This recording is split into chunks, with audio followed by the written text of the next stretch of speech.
공장장님, 그런 식으로 하면 언제 발전합니까? 현실에 안주하시는 거 아닙니까? 나가주시죠. 공장장이 제가 무슨 잘못을 했습니까? 저는 열심히 한 죄밖에 없습니다. 나가겠습니다. 왜 그럴까요? 영상 시작 전 구독과 좋아요 한 번씩만 부탁드립니다.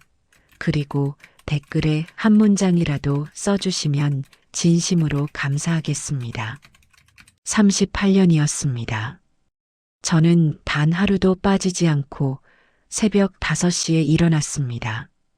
이불을 걷고 세수를 하고 아내가 싸준 도시락을 들고 공장으로 향했습니다. 그게 제 인생이었습니다. 나무를 깎고 가구를 만들고 후배들을 가르치는 것. 그것만이 제가 아는 전부였습니다. 그런데 어느 날 그 모든 게 사라졌습니다. 38년이라는 시간이 휴지 조각처럼 구겨져 버렸습니다. 저는 그날 이후로 한동안 새벽에 눈이 떠져도 일어나지 못했습니다. 갈 곳이 없었으니까요. 하지만 지금 저는 다시 새벽 5시에 일어납니다. 이번에는 아무도 시키지 않았는데 말입니다.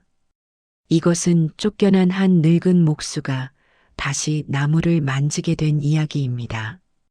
저는 최영호, 올해 62살입니다. 1986년 24살 때 성진가구에 입사했습니다. 그때는 공장이라고 해봐야 허름한 창고 하나가 전부였습니다. 기계도 변변찮았고 직원이라고는 사장님 포함해서 5명 뿐이었습니다. 저는 막내였습니다. 아무것도 모르는 시골 청년이었습니다. 고등학교를 겨우 졸업하고 서울로 올라와서 닥치는 대로 일자리를 찾았습니다. 그때 저를 받아주신 분이 박창수 사장님이셨습니다. 야, 너 손이 크구나. 목수 손이야. 사장님은 제 손을 보시더니 그렇게 말씀하셨습니다. 저는 그 말이 무슨 뜻인지도 모르면서 그저 고개를 끄덕였습니다. 그게 시작이었습니다. 처음에는 톱밥 치우는 일부터 했습니다. 선배들이 나무를 깎으면 저는 바닥에 쌓인 톱밥을 쓸어 담았습니다. 점심시간에는 선배들 도시락을 데워드리고 퇴근 후에는 기계에 기름칠을 했습니다. 그렇게 1년을 보냈습니다. 어느 날 사장님이 저를 부르셨습니다. 영호야, 이리 와봐. 사장님 손에는 낡은 대패가 들려 있었습니다. 나무 손잡이가 닳아서 반들반들했고 날은 수없이 갈아서 원래 크기의 절반밖에 남지 않았습니다. 이거 내 아버지한테 물려받은 거야. 이제 내가 가져. 저는 영문도 모른 채 2손으로 받았습니다. 기술은 손으로 배우는 게 아니야. 마음으로 배우는 거야. 나무를 대할 때 내 마음이 담겨야 해. 그날부터 저는 본격적으로 목수 일을 배웠습니다. 대패질부터 시작했습니다. 처음에는 나무결을 제대로 익지 못해서 대패가 걸리기 일쑤였습니다. 손에 물집이 잡히고 그 물집이 터지고 다시 굳은 살이 박혔습니다. 그 과정이 3년이었습니다. 3년이 지나고 나서야 비로소 나무가 보이기 시작했습니다. 나무마다 결이 다르고 같은 나무라도 부위에 따라 성질이 다르다는 걸 알게 됐습니다. 참나무는 단단하지만 쪼개지기 쉽고 소나무는 향이 좋지만 휘기 쉽습니다. 느티나무는 무겁지만 오래가고 오동나무는 가볍지만 긁힘에 약합니다. 이런 것들을 하나하나 몸으로 익혔습니다. 5년 차가 됐을 때 저는 처음으로 혼자 힘으로 의자 하나를 완성했습니다. 참나무로 만든 등받이 의자였습니다. 사장님은 그 의자에 직접 앉아보시더니 한참을 말이 없으셨습니다. 저는 속으로 잘못 만들었나 하고 조마조마했습니다.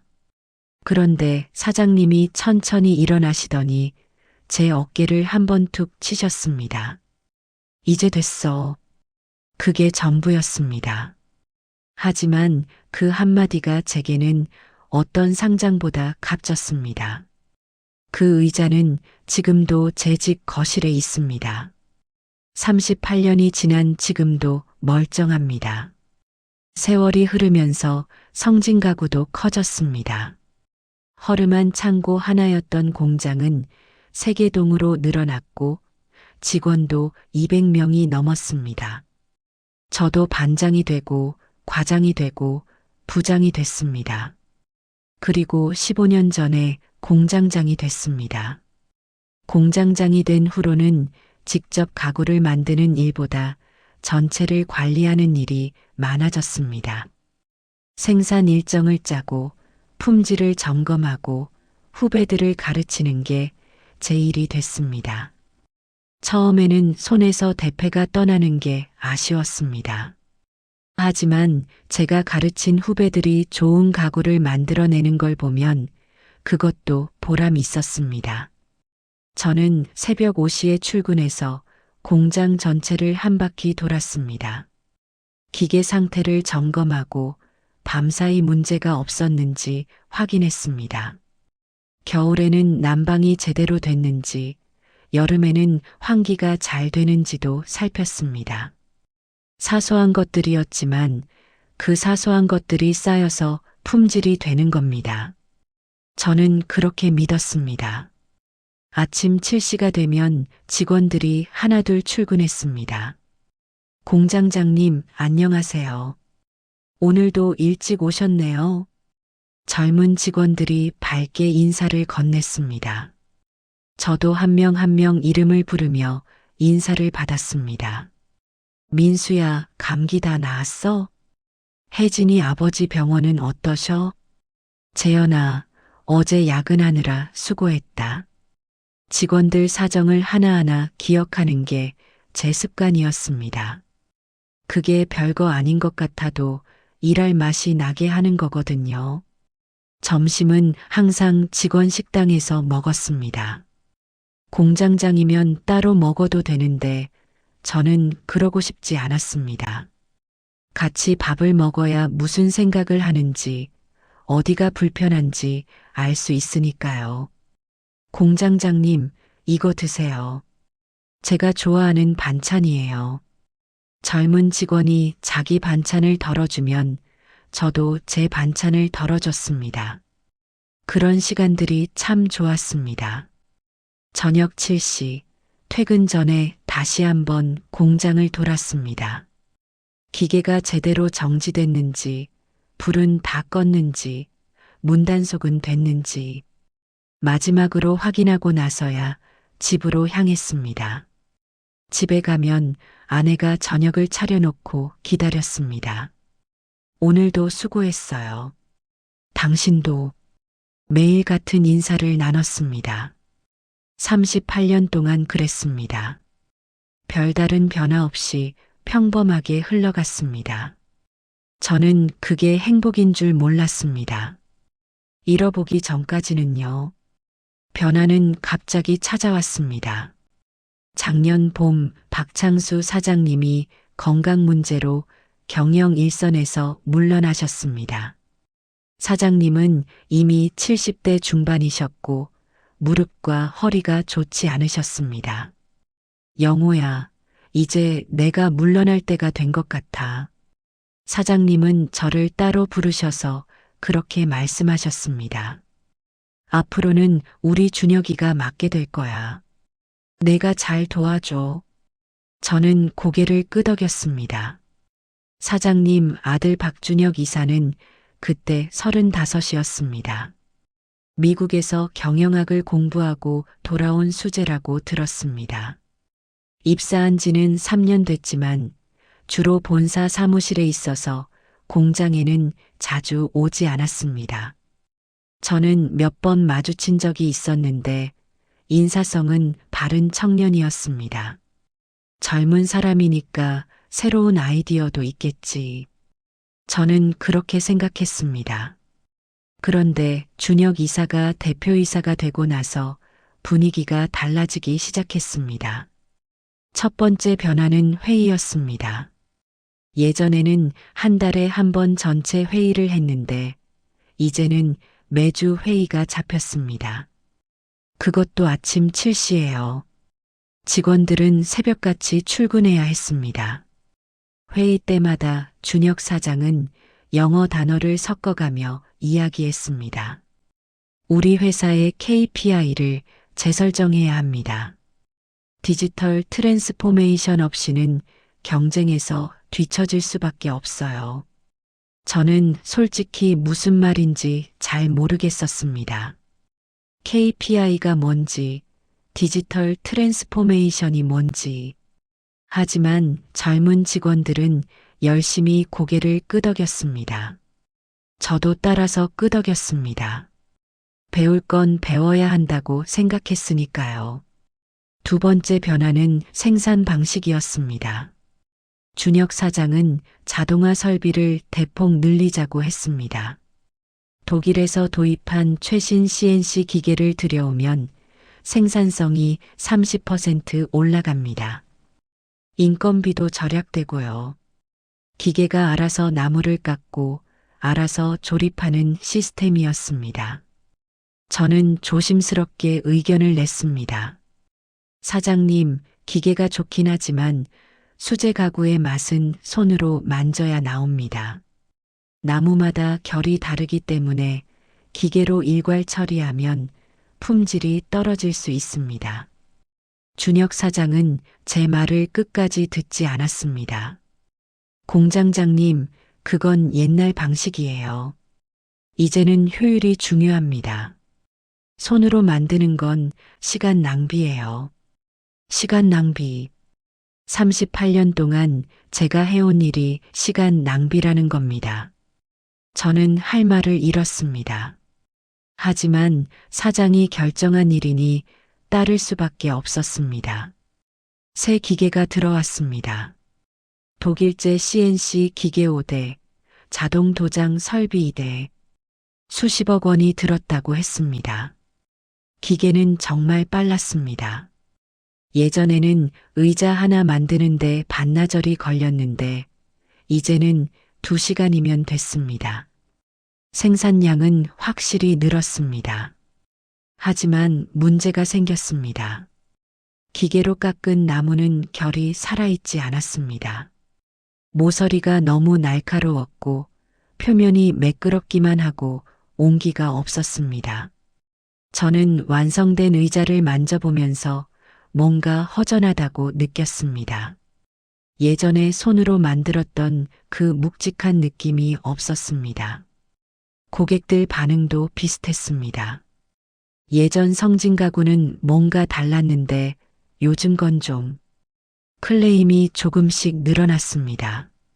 저는 준혁 사장에게 보고를 했습니다. 사장님, 고객들이 품질에 불만을 표시하고 있습니다.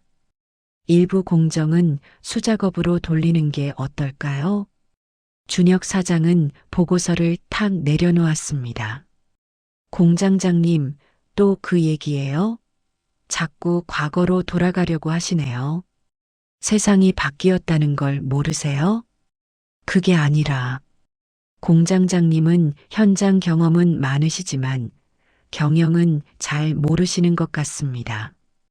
이건 제가 알아서 할 테니까 현장 관리나 잘해주세요. 저는 더 이상 말하지 못했습니다. 아무리 옳은 말을 해도 받아들여지지 않으니 입을 다물 수밖에 없었습니다. 그날 밤 집에 돌아와서 아내에게 이야기했습니다. 요즘 회사가 좀 그래. 왜? 무슨 일 있어? 새 사장이 나하고 잘 안 맞는 것 같아. 아내는 제 손을 잡았습니다. 당신이 38년 동안 회사를 지켜왔잖아. 그 사람도 알 거야. 저는 고개를 끄덕였지만 마음이 편하지 않았습니다. 뭔가 불길한 예감이 들었습니다. 예감은 맞았습니다. 그날은 목요일이었습니다. 평소처럼 새벽 5시에 출근해서 공장을 둘러봤습니다. 아무 이상 없었습니다. 8시에 아침 회의가 있었습니다. 회의실에 들어가니 분위기가 이상했습니다. 다들 고개를 숙이고 있었고 저와 눈을 마주치려 하지 않았습니다. 준혁 사장이 들어왔습니다. 오늘 중요한 발표가 있습니다. 그는 프로젝터를 켜고 슬라이드를 띄웠습니다. 구조조정 계획안. 저는 심장이 덜컥했습니다. 구조조정이라는 단어가 눈에 들어왔습니다. 회사가 어려운 상황입니다. 효율화를 위해 인력을 재배치해야 합니다. 준혁 사장은 담담하게 설명했습니다. 매출은 오르지 않고 비용은 늘어나서 적자라는 내용이었습니다. 그래서 일부 인력을 정리해야 한다고 했습니다. 명예퇴직 대상자 명단을 발표하겠습니다. 슬라이드가 넘어갔습니다. 거기에 제 이름이 있었습니다. 최영우 공장장 마이너스 명예퇴직 권고. 저는 눈을 의심했습니다. 제가 잘못 본 건가 싶어서 다시 봤습니다. 틀림없이 제 이름이었습니다. 공장장님, 준혁 사장이 저를 불렀습니다. 오랜 시간 회사를 위해 헌신해 주셔서 감사합니다. 하지만 회사가 새로운 방향으로 나아가기 위해서는 변화가 필요합니다. 변화. 또 그 단어였습니다. 퇴직금은 충분히 챙겨드리겠습니다. 그동안 수고 많으셨습니다. 그게 끝이었습니다. 38년이 고작 그 몇 마디로 정리됐습니다. 회의가 끝나고 저는 한동안 자리에서 일어나지 못했습니다. 다리에 힘이 풀렸습니다. 직원들이 하나둘 다가와서 위로의 말을 건넸습니다. 공장장님, 저희도 몰랐어요. 이게 무슨 일이에요? 저는 억지로 웃었습니다. 괜찮아. 나도 이제 쉴 때가 됐지. 속으로는 전혀 괜찮지 않았습니다. 오후에 인사팀에 불려갔습니다. 서류가 준비돼 있었습니다. 명예퇴직 동의서라고 쓰여 있었습니다. 여기 서명하시면 됩니다. 퇴직금은 규정보다 20% 더 드리기로 했습니다. 인사팀 직원은 사무적인 말투로 설명했습니다. 저는 펜을 들었지만 손이 떨렸습니다. 38년. 24살에 들어와서 62살까지 청춘을 다 바쳤습니다. 결혼도 이 회사 다니면서 했고 아이도 이 회사 다니면서 키웠습니다. 아파도 출근했고 명절에도 출근했습니다. 그런데 이렇게 끝나는 겁니다. 펜을 내려놓았습니다. 시간 좀 주세요. 네. 내일까지 결정해 주시면 됩니다. 저는 자리에서 일어났습니다. 복도를 걸어 나왔습니다. 38년 동안 수천 번 걸었던 복도인데 그날따라 낯설게 느껴졌습니다. 공장으로 갔습니다. 기계들이 돌아가고 있었습니다. 직원들이 일하고 있었습니다. 제가 없어도 공장은 돌아가고 있었습니다. 그게 당연한 건데 그날따라 서글펐습니다. 창가에 서서 공장을 내려다봤습니다. 저기 1라인은 제가 처음 일했던 곳입니다. 2라인은 10년 전에 제가 설계한 동선입니다. 3라인에 있는 낡은 대패날 연마기는 제가 30년 전에 직접 가져다 놓은 겁니다. 이 공장 구석구석에 제 손때가 묻어 있습니다. 그런데 이제 여기를 떠나야 합니다. 저녁에 집에 갔습니다. 아내가 저녁을 차려놓고 기다리고 있었습니다. 왜 이렇게 늦었어? 밥 먹어. 저는 밥상 앞에 앉았습니다. 숟가락을 들었지만 밥이 넘어가지 않았습니다. 왜 그래? 어디 아파? 저는 숟가락을 내려놓았습니다. 회사에서 나가래. 아내가 멈칫했습니다. 뭐라고? 명예퇴직이래. 내일까지 결정하래. 아내는 한동안 아무 말도 하지 못했습니다. 그러다가 천천히 제 손을 잡았습니다. 그래도 당신은 할 만큼 했잖아. 저는 고개를 끄덕였습니다. 할 만큼 했는지는 모르겠습니다. 다만 더 이상 할 수 있는 게 없다는 건 알았습니다. 다음 날 저는 서류에 서명했습니다. 퇴직일은 2주 후로 정해졌습니다. 마지막 2주 동안 저는 평소대로 일했습니다. 새벽 5시에 출근하고 공장을 돌아보고 점심에 직원들과 밥을 먹었습니다. 하지만 뭔가 달랐습니다. 모든 게 마지막이라는 생각 때문에 하나하나가 애틋했습니다. 마지막 날 저는 책상을 정리했습니다. 서랍에서 오래된 사진 한 장이 나왔습니다. 20년 전 회사 야유회 사진이었습니다. 사장님과 직원들이 함께 웃고 있었습니다. 저도 한가운데에 있었습니다. 그때는 참 좋았습니다. 사진을 가방에 넣었습니다. 마지막으로 공장을 한 바퀴 돌았습니다. 기계 하나하나를 만져봤습니다. 그동안 고생했다. 기계한테 말하는 게 우스웠지만 그렇게 하고 싶었습니다. 정문을 나섰습니다. 뒤를 돌아보지 않았습니다. 돌아보면 눈물이 날 것 같았습니다. 38년이 그렇게 끝났습니다. 퇴직하고 처음 맞는 아침이었습니다. 눈이 떠졌을 때 시계를 봤습니다. 새벽 5시 10분. 몸의 밴 습관은 쉽게 바뀌지 않았습니다. 하지만 일어나지 않았습니다. 일어날 이유가 없었습니다. 천장을 바라봤습니다. 얼마나 오래 바라봤는지 모르겠습니다. 아내가 일어나는 소리가 들렸습니다. 여보, 안 일어나? 응. 좀 더 있다가. 아내는 더 이상 묻지 않았습니다. 아침을 먹었지만 맛이 없었습니다. 입에서 돌기만 했습니다. 밥상을 물리고 거실 소파에 앉았습니다. TV를 켰습니다. 아침 뉴스가 나왔습니다. 무슨 내용인지 귀에 들어오지 않았습니다. 멍하니 화면만 바라봤습니다. 점심때가 됐습니다. 아내가 점심을 차렸습니다. 밥 먹어. 응. 또 밥을 먹었습니다. 역시 맛이 없었습니다. 오후에는 산책을 나갔습니다. 평일 오후라 동네가 한산했습니다. 아이들은 학교에 있고 어른들은 직장에 있으니까요. 저만 여기 있었습니다. 공원 벤치에 앉았습니다. 비둘기들이 모여들었습니다. 나도 이제 너희랑 같은 처지구나.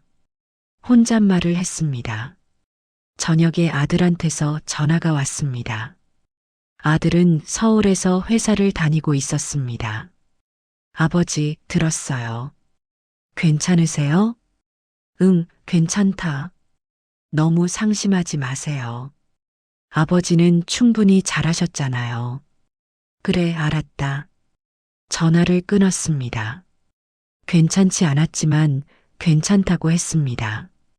걱정시키고 싶지 않았습니다. 그렇게 하루가 지나고 이틀이 지나고 일주일이 지났습니다. 매일이 똑같았습니다. 새벽에 눈이 떠지고 할 일 없이 하루를 보내고 밤에 잠들지 못하고 무기력했습니다. 38년 동안 새벽부터 밤까지 일만 했던 사람이 갑자기 할 일이 없어지니까 몸이 이상해졌습니다. 손이 근질거렸습니다. 뭔가를 만지고 싶었습니다. 나무를 깎고 싶었습니다. 하지만 대패도 없고 나무도 없었습니다. 공장에 두고 온 물건들이 생각났습니다. 그 와중에도 새벽마다 눈이 떠졌습니다. 어떤 날은 새벽 4시에 깨기도 했습니다. 일어나서 거실로 나왔습니다. 창문 밖을 내다봤습니다. 아직 어두웠습니다. 저 멀리 공장 불빛이 보일 것만 같았습니다. 물론 보이지 않았습니다. 여기서 공장까지는 차로 40분 거리니까요. 하지만 눈을 감으면 공장이 그려졌습니다. 기계 돌아가는 소리가 들리는 것 같았습니다. 톱밥 냄새가 나는 것 같았습니다. 눈을 떴습니다. 아무것도 없었습니다. 조용한 새벽 거실뿐이었습니다. 한 달이 지났습니다. 몸무게가 5kg나 빠졌습니다. 아내가 걱정했습니다. 여보, 병원 한번 가볼까? 아니야, 괜찮아. 병원에 가면 뭐가 나올지 몰랐습니다. 그냥 이렇게 지내고 싶었습니다. 아무것도 하고 싶지 않았습니다. 그날도 할 일 없이 집에 있었습니다. 아내가 시장에 갔습니다. 혼자 남은 집이 더 텅 빈 것 같았습니다. 뭐라도 해야겠다는 생각이 들었습니다. 문득 창고가 떠올랐습니다. 결혼 초에 아버지한테 물려받은 물건들을 넣어둔 창고였습니다. 한 번도 정리한 적이 없었습니다. 창고 문을 열었습니다. 먼지가 풀썩 일어났습니다. 오래된 냄새가 났습니다. 습기와 나무와 종이가 섞인 냄새. 낯설면서도 어딘가 익숙했습니다. 들어가서 둘러봤습니다.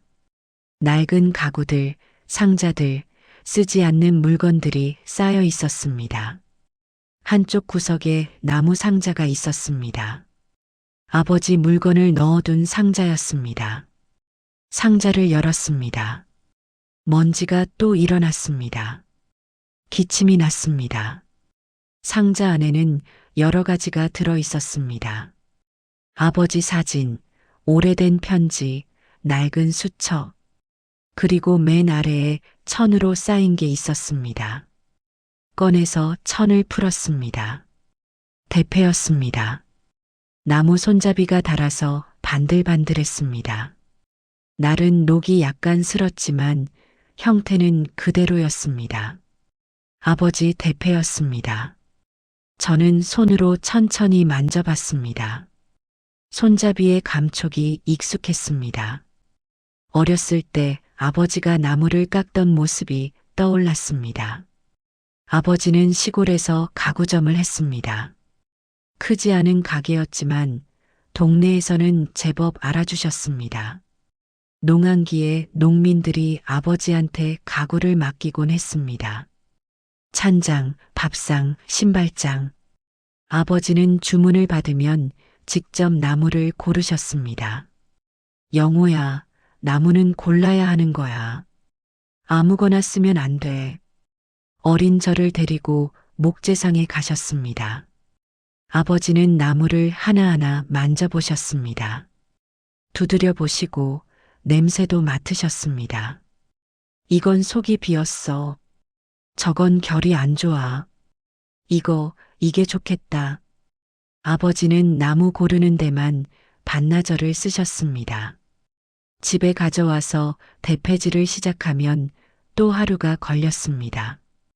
기계 없이 손으로만 깎으셨으니까요. 대패밥이 나올 때마다 나무 냄새가 퍼졌습니다. 저는 그 냄새를 좋아했습니다. 아버지, 저도 해볼래요. 어느 날 조르니까 아버지가 대패를 쥐어주셨습니다.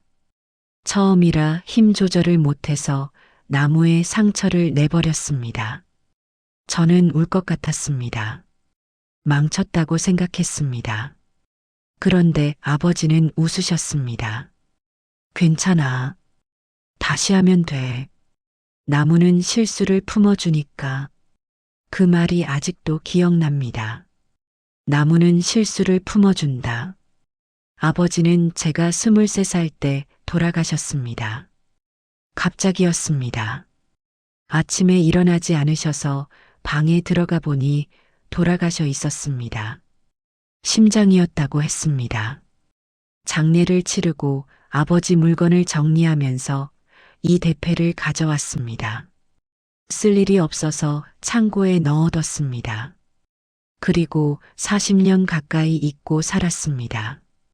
대패를 들고 밖으로 나왔습니다. 햇빛 아래서 자세히 봤습니다. 날에 녹이 슬긴 했지만 갈면 쓸 수 있을 것 같았습니다. 손잡이는 여전히 튼튼했습니다. 40년이 지났는데도 형태가 그대로였습니다. 좋은 나무로 만들어서 그렇습니다. 저는 그 자리에 서서 한참을 대패를 바라봤습니다. 아버지 얼굴이 떠올랐습니다. 나무를 깎던 손이 떠올랐습니다. 대패밥 냄새가 떠올랐습니다. 아버지, 저도 이제 늙었어요. 혼잣말이 나왔습니다. 대패를 가슴에 안았습니다. 차가운 금속과 따뜻한 나무가 동시에 느껴졌습니다. 이게 아버지가 남겨주신 거구나. 학벌도 없고 돈도 없었던 아버지가 남겨주신 유일한 유산. 손으로 무언가를 만들 수 있다는 것. 그날 밤 저는 오랜만에 일찍 잠들었습니다. 꿈에 아버지가 나왔습니다. 아버지는 아무 말 없이 나무를 깎고 계셨습니다. 대패밥이 하얗게 떨어졌습니다. 저는 그 옆에 서서 지켜봤습니다. 아버지가 고개를 돌려 저를 보셨습니다. 웃고 계셨습니다. 꿈에서 깼을 때 눈가가 젖어 있었습니다. 아버지 대패를 발견하고 며칠 후였습니다. 우편함에 편지가 와 있었습니다. 요즘은 편지가 드물어서 의아했습니다. 봉투를 보니 강원도 평창군이라고 적혀 있었습니다. 보낸 사람은 김재훈이었습니다. 김재훈. 이름이 낯익었습니다. 생각해보니 20년 전 제가 가르쳤던 후배였습니다. 입사했을 때 22살이었던 청년. 손재주가 좋고 성실했습니다. 그런데 10년 전에 퇴사해서 고향으로 내려갔다고 들었습니다. 그 후로 소식이 끊겼습니다. 봉투를 뜯었습니다. 손으로 쓴 편지였습니다. 요즘은 보기 드문 정성이 들어간 편지였습니다. 공장장님, 안녕하세요. 오랜만에 편지 드립니다. 공장장님 소식을 우연히 들었습니다. 성진가구에서 나오셨다고 하더라고요. 많이 힘드시겠다는 생각이 들었습니다. 저도 10년 전에 회사를 그만두고 고향으로 내려왔을 때 한동안 아무것도 할 수가 없었습니다. 지금은 괜찮습니다. 고향에서 작은 목공소를 하고 있습니다. 그런데 사실 요즘 좀 어렵습니다. 혼자서 하기엔 일이 많고 도와줄 사람도 없고요. 공장장님이 계시면 좋겠다는 생각을 자주 했습니다. 그래서 용기를 내어 편지를 씁니다. 한번 놀러 오시지 않겠습니까? 산 좋고 물 좋은 곳입니다. 나무 향기도 나고요. 꼭 일하시라는 게 아닙니다. 그냥 한번 오셔서 쉬다 가셔도 됩니다. 기다리고 있겠습니다. 제자 김재훈 올림. 편지를 읽고 나서 한참을 가만히 있었습니다. 재훈이가 목공소를 하고 있구나. 그리고 나를 기억하고 있구나. 고마웠습니다. 잊혀지지 않았다는 게. 하지만 한편으로는 망설여졌습니다. 서울을 떠나서 강원도까지 가야 하는 거잖아요. 나이가 들면 변화가 두렵습니다. 익숙한 것에서 벗어나는 게 힘듭니다. 아내에게 편지를 보여줬습니다. 이런 편지가 왔어. 아내는 편지를 꼼꼼히 읽었습니다. 다 읽더니 고개를 들었습니다. 가봐. 뭐? 가보라고. 여기서 이러고 있는 것보다 나을 것 같아. 그래도 당신 요즘 보기 안쓰러워. 매일 멍하니 앉아 있고 밥도 제대로 안 먹고 이러다 진짜 병나. 아내의 말이 맞았습니다. 저도 알고 있었습니다. 이대로는 안 된다는 거. 일주일만 다녀와. 안 맞으면 그냥 돌아오면 되지. 아내의 말에 저는 고개를 끄덕였습니다. 머릿속이 복잡했습니다. 갈까 말까? 갈 용기가 없었습니다. 하지만 안 가면 후회할 것 같기도 했습니다. 그날 밤 잠이 오지 않았습니다. 이불 속에서 뒤척이다가 창고에 다시 갔습니다. 아버지 대패를 꺼냈습니다. 손으로 만져봤습니다. 손잡이의 감촉이 마음을 진정시켜줬습니다. 아버지라면 어떻게 하셨을까요? 혼잣말을 했습니다. 대답이 있을 리 없었습니다. 하지만 왠지 알 것 같았습니다. 아버지라면 가셨을 겁니다. 무작정 가셨을 겁니다. 다음 날 아침 저는 재훈이에게 전화를 걸었습니다. 재훈아, 나야. 공장장. 공장장님, 편지 받으셨어요? 응. 그래서 전화했어. 내가 가볼까 하는데. 정말요? 정말 오시는 거예요? 재훈이 목소리가 떨렸습니다. 기뻐하는 게 느껴졌습니다. 일주일만 있다 올게. 구경이나 하러. 네. 감사합니다. 제가 버스터미널로 마중 나갈게요. 전화를 끊고 나서 가슴이 뛰었습니다. 두려움인지 설렘인지 모르겠는 감정이었습니다. 강원도 평창까지 버스로 3시간이 걸렸습니다. 창밖으로 풍경이 바뀌어 갔습니다. 빌딩이 사라지고 논밭이 나타났습니다. 산이 가까워지고 공기가 달라졌습니다. 버스에서 내리니 재훈이가 기다리고 있었습니다. 10년 만에 보는 얼굴이었습니다. 머리가 많이 휘어졌습니다. 그때 22살이었으니 이제 42살인가. 세월이 흘렀구나. 공장장님, 재훈이가 달려왔습니다. 오랜만이야, 재훈아. 저도 손을 내밀었습니다. 재훈이가 제 손을 꽉 잡았습니다. 안 변하셨어요. 여전하시네요. 무슨 소리야? 나도 늙었지. 재훈이 차를 타고 목공소로 향했습니다. 마을에서 좀 떨어진 곳에 있었습니다. 산 아래 작은 건물이었습니다. 재훈목 공소라고 쓰인 간판이 보였습니다. 차에서 내리니 나무 냄새가 났습니다. 오랜만에 맡는 냄새였습니다. 가슴이 뭉클했습니다. 여기가 우리 목공소예요. 재훈이가 안내했습니다. 안으로 들어가니 작업장이 있었습니다. 기계 몇 대와 공구들, 나무들이 정돈되어 있었습니다. 대성산업 공장에 비하면 아주 작았습니다. 하지만 깔끔하고 정갈했습니다. 혼자서 이걸 다 했어? 네. 10년 동안요. 처음에는 더 어려웠는데 이제 좀 자리가 잡혔어요. 재훈이가 작업장을 둘러보며 말했습니다.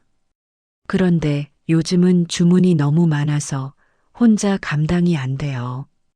품질 유지가 어렵고요. 목공소 사정을 듣고 보니 어려움이 많았습니다. 주문은 많은데 인력이 부족하고 젊은 직원을 구하기도 어렵다고 했습니다. 공장장님, 여기서 좀 도와주시면 안 될까요? 재훈이가 조심스럽게 물었습니다. 저는 대답하지 않았습니다. 도와주고 싶었지만 자신이 없었습니다. 38년 동안 큰 공장에서 일했지, 이런 작은 곳에서 일해본 적이 없었습니다. 게다가 나이도 있고요. 일단 구경 좀 하자. 저는 화제를 돌렸습니다. 재훈이가 쌓아놓은 나무를 봤습니다. 참나무, 느티나무, 소나무. 나무들이 잘 건조되어 있었습니다. 손으로 만져봤습니다. 결이 느껴졌습니다. 좋은 나무였습니다. 이거 어디서 구해? 근처 산에서 벌목할 때 가져와요. 1년 동안 건조시켜서 써요. 재훈이가 자랑스럽게 말했습니다. 저는 고개를 끄덕였습니다. 제대로 하고 있구나. 작업대 위에 만들다 만 의자가 있었습니다. 참나무 의자였습니다. 앉는 부분과 등받이 모양이 잡혀 있었고 다리 하나가 미완성이었습니다. 이건 뭐야? 아, 그건 주문받은 건데요. 다리 곡선 잡는 게 잘 안 돼서 멈춰뒀어요. 저는 의자를 자세히 봤습니다. 문제가 뭔지 바로 알 수 있었습니다. 나무결 방향을 제대로 안 읽어서 대패가 잘 안 먹히는 거였습니다. 재훈아, 대패 좀 줘볼래? 네. 아, 네. 재훈이가 대패를 건넸습니다. 저는 의자 다리를 작업대에 고정시켰습니다. 나무결을 살폈습니다. 이 방향으로 깎으면 결이 일어나니까 반대로 가야 합니다. 대패를 잡았습니다. 손에 익은 감촉이었습니다. 천천히 밀었습니다. 대패밥이 하얗게 떨어졌습니다. 나무 향기가 퍼졌습니다. 오랜만에 맡는 향기였습니다. 38년 동안 맡아 온 너무나 익숙한 향기. 눈물이 났습니다. 참으려 했지만 참을 수가 없었습니다.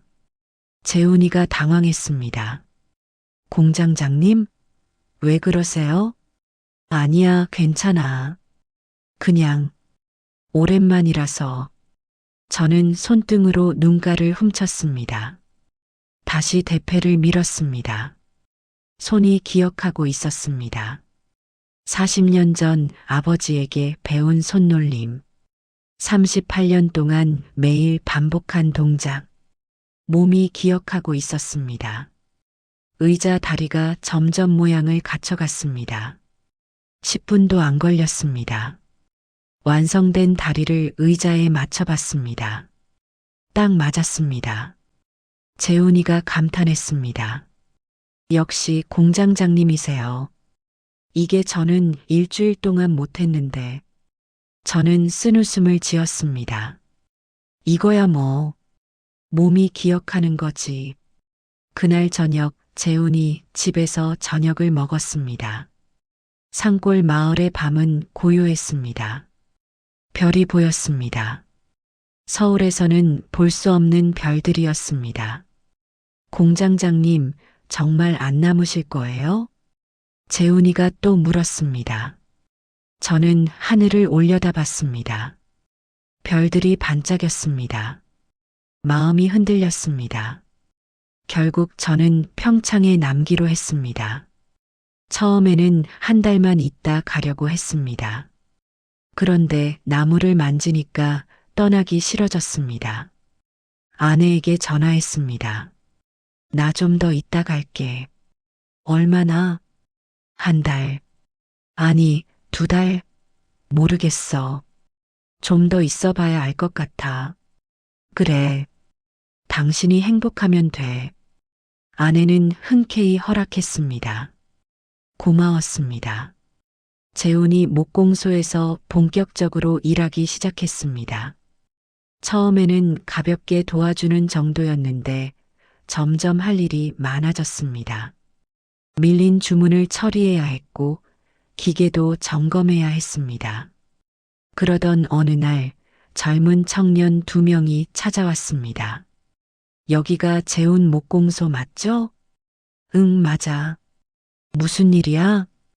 저희 목공 배우고 싶은데 가르쳐 주실 수 있나요?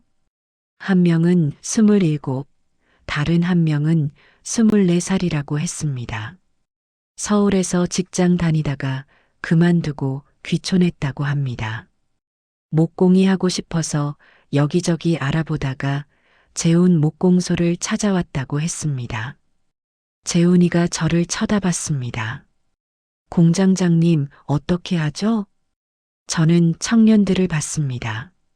눈빛이 진지했습니다. 왜 목공을 하고 싶은데? 솔직히 말하면요. 서울에서 일할 때 뭔가 허무했어요. 컴퓨터 앞에서 자판만 두드리고 뭘 만들었다는 느낌이 없었거든요. 손으로 뭔가를 만들고 싶었어요. 27 청년이 대답했습니다. 저는 아버지가 대장장이셨어요. 어릴 때 아버지가 철 두드리는 거 보면서 자랐는데 저도 그런 일을 하고 싶었어요. 24살 청년도 말했습니다. 저는 그들의 말을 듣고 잠시 생각했습니다. 젊은 사람들 중에 이런 생각을 하는 친구들이 있구나. 하지만 쉬운 길이 아닙니다. 목공은 오래 배워야 하고 처음에는 돈도 잘 안 됩니다. 힘든 일이야. 쉽지 않아. 알아요. 그래도 하고 싶어요. 하루 이틀 하다가 그만두면 안 돼. 적어도 3년은 해야 기초라도 잡혀. 각오했습니다. 청년들의 눈빛이 흔들리지 않았습니다. 저는 재훈이를 봤습니다. 재훈이가 고개를 끄덕였습니다. 좋아. 내가 가르쳐 줄게. 대신 내 말 잘 들어야 해. 네. 감사합니다. 청년들이 환호했습니다. 그렇게 저는 다시 누군가를 가르치는 사람이 됐습니다. 처음에는 어색했습니다. 40년 가까이 일했지만 직접 초보자를 가르치는 건 또 다른 일이었습니다. 첫날 청년들에게 대패질을 가르쳤습니다. 나무를 깎기 전에 먼저 결을 봐야 해. 나무마다 결이 다르거든. 결이요? 응. 나무도 사람처럼 각자 성격이 있어. 어떤 나무는 순하고 어떤 나무는 까칠해. 그걸 알아야 다칠 일도 없고 나무도 예쁘게 깎여. 청년들은 고개를 끄덕이며 열심히 들었습니다. 하지만 막상 대패를 잡으면 엉망이었습니다. 대패가 걸리고 나무에 상처가 나고 아, 왜 이렇게 안 되죠? 27 청년이 짜증을 냈습니다. 저는 웃었습니다. 처음부터 잘하는 사람은 없어. 나도 처음에 이랬어. 정말요? 공장장님도요? 당연하지. 처음 대패 잡았을 때 손에 물집이 잡히고 터지고 다시 굳은 살이 박혔어. 그게 3년이었어. 청년들이 놀란 표정을 지었습니다. 3년이요? 대패질 배우는 데만? 응. 기초가 제일 오래 걸려. 하지만 기초가 탄탄하면 그 다음부터는 빨라. 저는 손을 보여줬습니다. 손바닥에 두껍게 박힌 굳은 살이 있었습니다. 이게 40년 흔적이야. 너희도 시간이 지나면 이렇게 될 거야. 청년들이 제 손을 보며 감탄했습니다. 와, 진짜 장인의 손이네요. 장인은 무슨, 그냥 오래 했을 뿐이야. 저는 겸손하게 말했지만 속으로는 기분이 좋았습니다. 오랜만에 누군가에게 뭔가를 가르치는 느낌. 그게 생각보다 뿌듯했습니다. 시간이 지나면서 청년들도 조금씩 늘었습니다. 대패질이 매끄러워지고 나무결 읽는 법도 알게 됐습니다. 물론 아직 멀었지만 진심으로 배우려는 모습이 기특했습니다. 어느 날 저녁 작업을 마치고 청년들과 막걸리를 마셨습니다. 공장장님, 왜 성진가구를 나오셨어요? 24살 청년이 물었습니다. 저는 잠시 망설였습니다. 창피하기도 했고 아직 상처가 아물지 않은 것도 있었습니다. 하지만 숨길 필요는 없었습니다. 쫓겨났어. 네. 38년 일했는데 사장이 바뀌니까 필요 없다고 하더라고. 청년들이 놀란 표정을 지었습니다. 그게 말이 돼요? 38년이나 일하셨는데? 세상이 그래. 오래 일했다고 인정받는 게 아니야.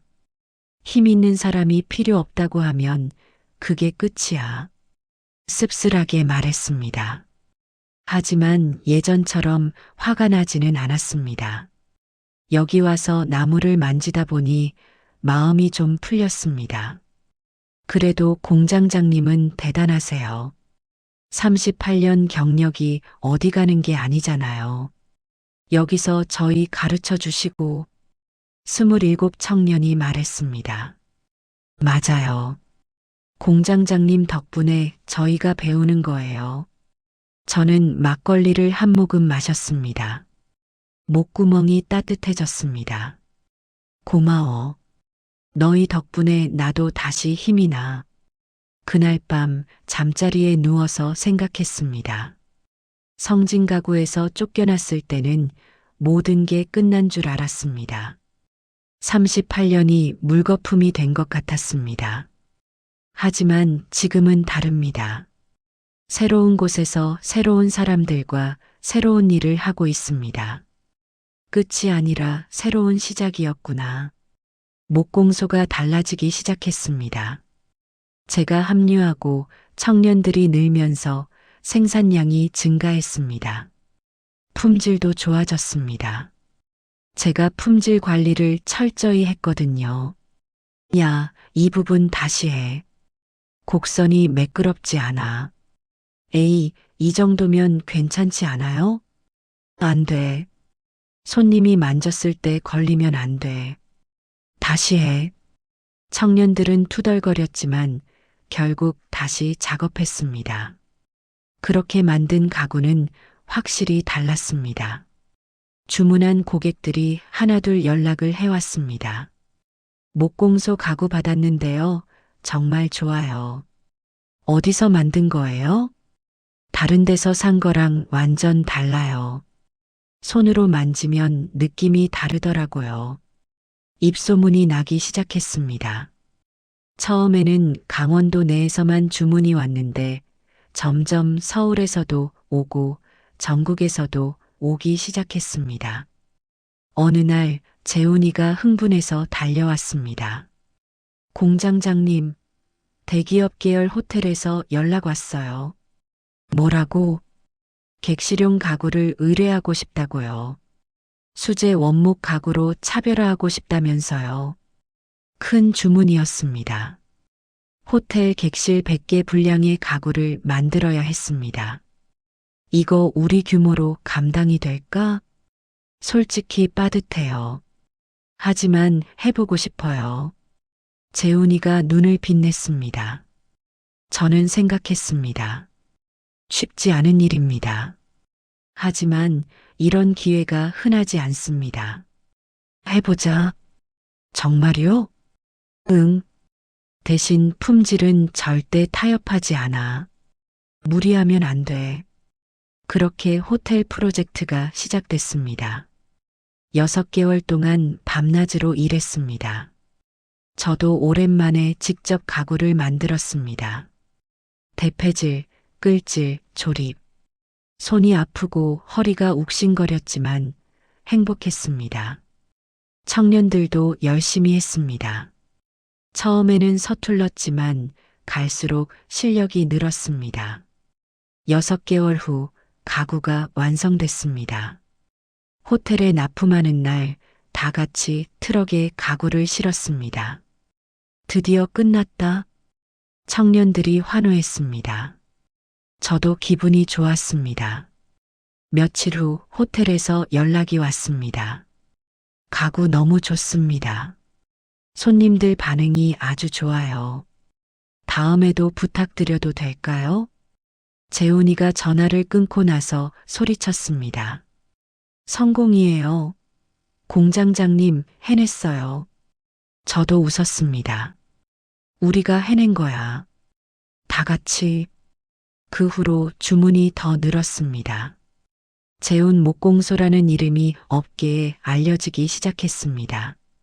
손으로 만드는 진짜 가구, 장인의 손길이 담긴 원목 가구, 이런 수식어가 붙었습니다. 저는 아무 직함도 없이 그냥 일했습니다. 공장장도 아니고 사장도 아니고 그냥 나무를 깎는 사람이었습니다. 하지만 그게 좋았습니다. 직함 없이, 권력 없이 순수하게 나무만 만지는 것. 어쩌면 이게 제가 원했던 삶인지도 모르겠습니다. 어느 날 오후였습니다. 작업에 집중하고 있는데 재훈이가 다가왔습니다. 공장장님, 손님이 오셨는데요. 손님? 누구? 성진가구에서 온 것 같아요. 저는 손을 멈췄습니다. 성진가구라는 말에 심장이 뛰었습니다. 문 쪽을 보니 낯익은 얼굴이 서 있었습니다. 박준혁? 저를 내쫓은 바로 그 사람이었습니다. 1년 전과 달라져 있었습니다.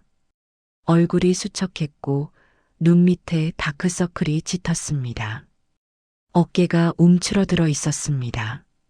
자신감 넘치던 그 모습이 아니었습니다. 공장장님, 준혁이 다가왔습니다. 저는 대패를 내려놓고 그를 마주 봤습니다. 어쩐 일이야? 할 말이 있어서요. 저는 아무 말 없이 바깥으로 나왔습니다. 작업장 앞 벤치에 앉았습니다. 준혁이 맞은편에 섰습니다. 앉아. 아니요, 서서 말씀드릴게요. 준혁이 숨을 깊이 들이쉬었습니다. 먼저, 사과드립니다. 저는 대답하지 않았습니다. 공장장님을 내보낸 건 제 인생 최대 실수였습니다. 그때는 몰랐어요. 공장장님이 얼마나 중요한 분인지. 준혁의 목소리가 떨렸습니다. 공장장님 나가시고 나서 회사가 망했습니다. 품질이 떨어지고 고객이 떠나고 매출이 절반으로 줄었어요. 아버지가 평생 일군 회사가 제 손으로 망하고 있어요. 저는 조용히 들었습니다. 성진가구가 어렵다는 소문은 들었습니다. 하지만 직접 확인하지는 않았습니다. 정말 죄송합니다. 제가 잘못했습니다. 준혁이 갑자기 무릎을 꿇었습니다. 저는 놀라서 일어났습니다. 이게 무슨 짓이야? 일어나. 공장장님, 제발 돌아와 주세요. 회사를 살려주세요. 제가 잘못했습니다. 준혁이 고개를 숙였습니다. 어깨가 떨리고 있었습니다. 우는 것 같았습니다. 저는 복잡한 심정이었습니다. 1년 전 이 사람이 저를 어떻게 대했는지 기억합니다. 현실에 안주한다. 구식이다. 변화를 거부한다. 그런 말들이 얼마나 상처가 됐는지. 하지만 지금 눈앞에 있는 준혁은 1년 전과 달랐습니다. 오만함은 사라지고 절박함만 남아 있었습니다. 일어나. 저는 그를 일으켜 세웠습니다. 자, 앉아. 벤치에 함께 앉았습니다. 들어. 저는 천천히 말을 시작했습니다. 1년 전 내가 쫓겨났을 때 난 모든 게 끝났다고 생각했어. 38년이 물거품이 된 것 같았고 살아갈 이유도 모르겠더라고. 준혁이 고개를 들었습니다. 하지만 여기 와서 다시 나무를 만지면서 깨달았어. 내가 잃어버린 건 직장이지 내 기술이 아니라는 걸. 내 손에 있는 건 아무도 뺏어갈 수 없더라고. 저는 손바닥을 펼쳐 보였습니다. 굳은 살이 두껍게 박혀 있었습니다. 이게 40년이야. 이건 명함에 적히지 않아. 직위에도 안 나와. 하지만 가장 확실한 거야. 준혁이 제 손을 바라봤습니다. 나는 돌아가지 않을 거야. 저는 단호하게 말했습니다. 여기가 이제 내 자리야. 작지만 내가 원하는 걸 하고 있어. 진짜 가구를 만들고 젊은 친구들을 가르치고. 그게 행복해. 준혁이 고개를 떨궜습니다. 그럼 저는 어떻게 해야 해요? 내가 알아서 해. 나는 더 이상 성진가구 사람이 아니니까. 저는 일어섰습니다. 다만 하나만 기억해. 회사는 사람이야. 기계가 아니라 사람이 회사를 만드는 거야. 오래 일한 사람을 함부로 대하면 안 돼. 그 사람들한테 쌓인 게 회사의 진짜 자산이니까. 준혁이 고개를 끄덕였습니다. 명심하겠습니다. 저는 작업장으로 돌아갔습니다. 뒤돌아보지 않았습니다. 돌아볼 필요가 없었습니다. 그건 이미 지나간 세계니까요. 그로부터 1년이 더 지났습니다. 저는 여전히 평창 목공소에 있습니다. 아내도 결국 이곳으로 왔습니다. 작은 집을 구해서 함께 살고 있습니다. 여보, 밥 먹어. 응, 금방 갈게. 아내가 부르면 대패를 내려놓고 집으로 갑니다. 밥상에는 소박한 찬이 차려져 있습니다. 된장찌개, 나물 몇 가지, 계란말이. 서울에서 먹던 것과 다를 바 없지만 여기서 먹으니 더 맛있습니다. 재훈 목공소는 이제 청호 목공소로 이름이 바뀌었습니다. 재훈이가 저와 청년들 이름을 합쳐서 지은 이름입니다. 직원도 늘었습니다. 처음 2명이던 청년들이 이제 5명이 됐습니다. 모두 도시에서 내려온 청년들입니다. 손으로 뭔가를 만들고 싶다는 청년들이 찾아옵니다. 저는 그들을 가르칩니다. 아버지한테 배운 것, 성진가구에서 익힌 것, 평생 쌓아온 모든 것을 전합니다. 공장장님, 이거 봐주세요. 27 청년이 만든 의자를 가져왔습니다. 참나무 의자였습니다. 저는 앉아봤습니다. 흔들림이 없었습니다. 등받이 곡선이 부드러웠습니다. 잘 만들었네. 정말요? 3년 걸렸어요. 청년이 환하게 웃었습니다. 3년. 그 청년도 3년이 지났구나. 저도 여기 온 지 2년이 됐습니다. 세월이 빠릅니다. 저녁에 작업을 마치고 마당에 앉았습니다. 하늘에 별이 쏟아졌습니다. 서울에서는 볼 수 없던 별들. 아버지 대패가 손에 들려 있었습니다. 이제 나를 갈아서 다시 쓸 수 있게 됐습니다. 아버지, 저 잘 살고 있어요. 혼잣말을 했습니다. 38년을 바친 회사에서 쫓겨났을 때는 모든 게 끝난 줄 알았습니다.